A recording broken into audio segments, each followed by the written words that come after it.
On-top expansion joints for timber-framed balconies.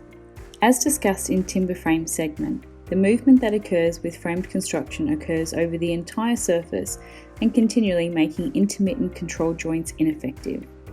If you have a timber frame balcony or what is known as lightweight construction or any other method of construction other than concrete poured slab, then you will seal all the grout joints with the recommended clear joint adhesive. If applied correctly, then you will not be able to see them after the membrane application. The perfect contraction or expansion joint is thinner than it is wide, allowing for lateral flexibility, meaning you will achieve sideways flexibility, not just lengthways. We are going to install these over existing grout joints and scrape it back with the profile of the tile, leaving us with a very thin control joint that is usually a little wider than the grout joint, which perfectly bonds the control joint to the tiles on either side.